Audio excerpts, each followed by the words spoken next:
all of these gross men, I'm not making excuses for them either, because they all need to be called out and shut down. It's not okay to be sexualizing the sport, and it's not okay to be an equestrian sexualizing the sport, because it is your fault, and you are equally responsible for sexualizing the sport and perpetuating this cycle of men harassing other equestrians and continuing to sexualize it because you guys are sexualizing it.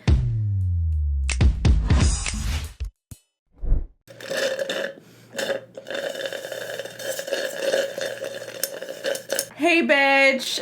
Today's video, it's long overdue. It's long overdue. You know what? And I don't care. I know there's going to be a lot of people coming for me.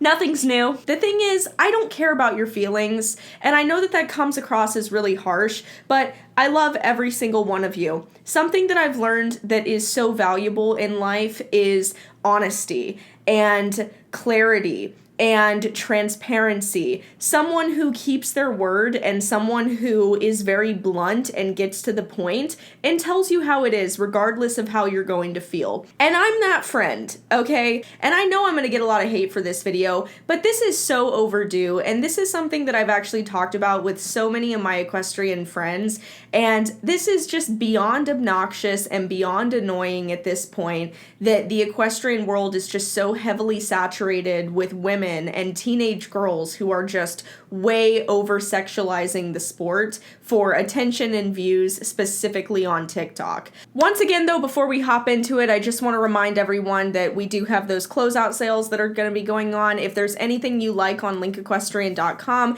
pick up any of the clothing you want, because they will all be gone by October. We're going to be doing closeouts every single week until the new company launches, so head over there if you want anything. Also, just letting everyone know, I do post extra horse content and vlog content on YouTube members and Patreon. You can subscribe to either one. It's the same price. It's just whichever platform is easier for you. But yeah, let's get to it. I know I'm not the only one who is annoyed by this, because this is something that everybody likes to talk about, but nobody ever says anything for fear of hurting other people's feelings, because they're like, oh, well, you know, I'm here to support other women supporting women, you know, and I don't want to hurt other women's feelings and tear them down. Here's the thing. There's a difference between being brutally honest with people and attacking them personally. I'm not here to personally attack anyone. I think that women should support other women, and I think that it's also important for women to call out other women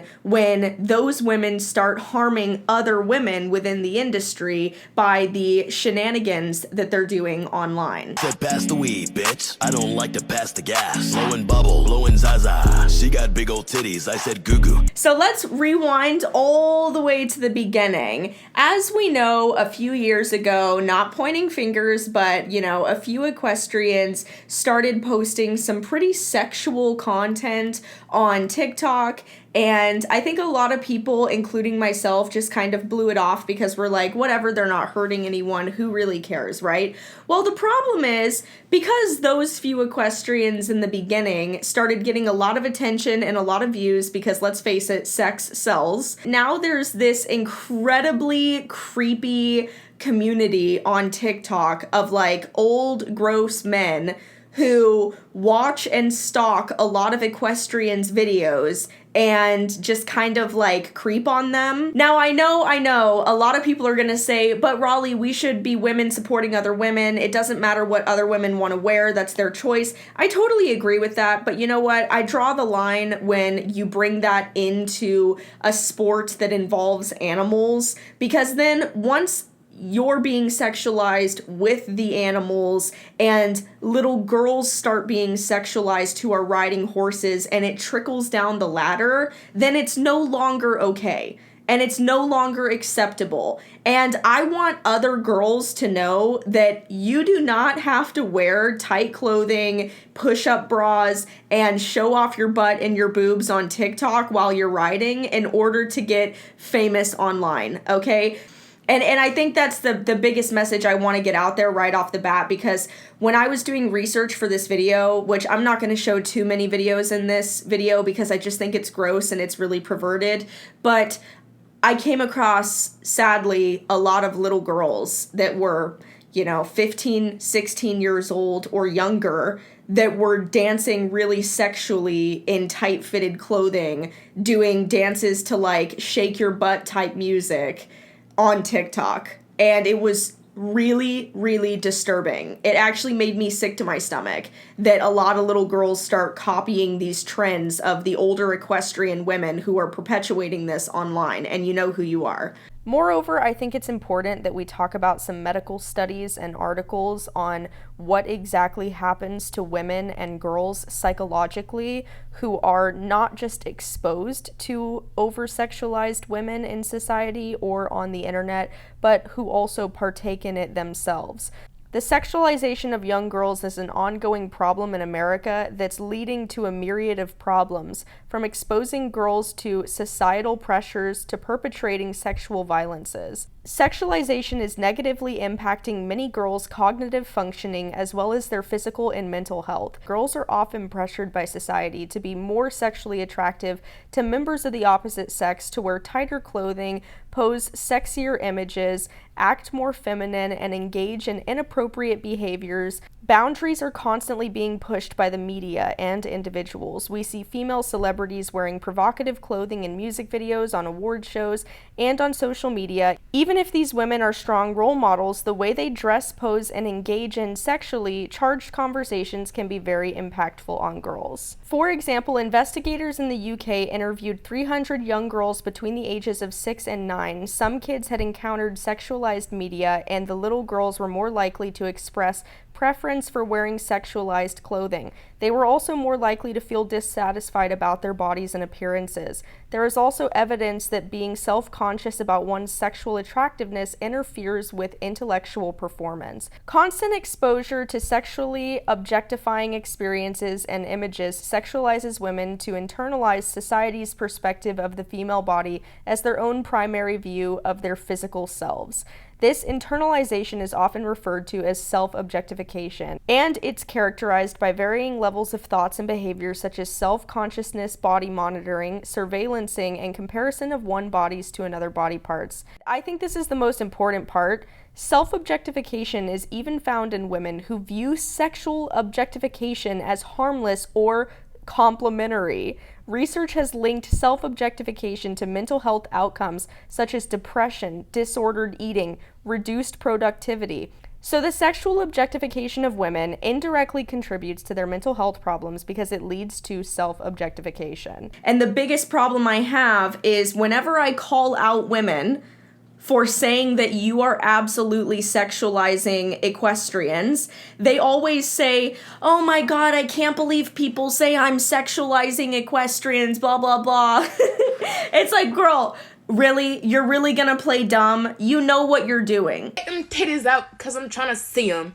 AM to the PM, double did them and I need them. You cannot look at this and tell me that you don't know what you're doing. And you know she stood there and she was like, okay, let me get my horse to start playing with my zipper. And then once I do that, I'm going to pull out the camera and film, but let's make sure my boobs are all the way up to my neck. So I got it on film. Did you get it? Okay, cool. And it's just creating a really gross environment and atmosphere of just really creepy men starting to think that it's okay to hit on women in the equestrian sport, and we'll talk about the ramifications of that. And I'm not saying that women are responsible necessarily for what people do who watch their videos, but in a way, you're responsible for the message that you put out to the public. Because every single woman who has posted any video of this style knows what they're doing. You're not stupid. They know what they're doing because their comment section is almost always just a bunch of really creepy men that are hitting on them. You're not dumb. Other young girls see content like this and then they start wanting to replicate it and post it themselves.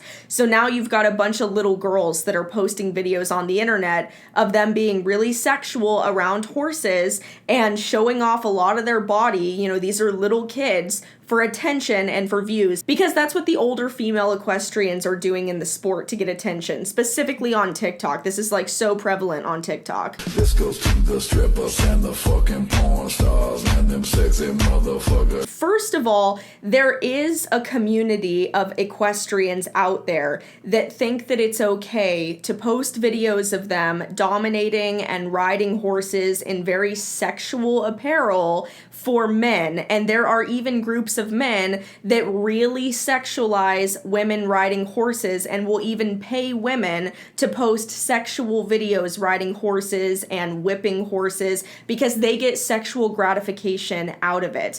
If you want to know more about what I'm talking about, I posted a whole video on it, I think about a year ago, titled The Dark Side of Horse Riding. There's a lot of men that really do pay women a lot of money to post sexual videos riding horses because they get off to it. And it's really gross and it's really disturbing, and a lot of horses end up abused so that way women can film videos abusing them and get paid by men who essentially get off to it. That's why a lot of men sexualize women who ride horses, because they think it's really attractive to be dominated and they kind of envision themselves in the horse's shoes, and it's really gross. This is why it's bad to be sexual around horses, because you are encouraging this type of behavior from the general public. Because the thing is, these women posting these videos know that they're doing that. And for any of the women who want to say that they're not trying to be sexual, if you weren't trying to be sexual, then you wouldn't be dressed like this and you wouldn't be dancing like this around your horses, and you know that.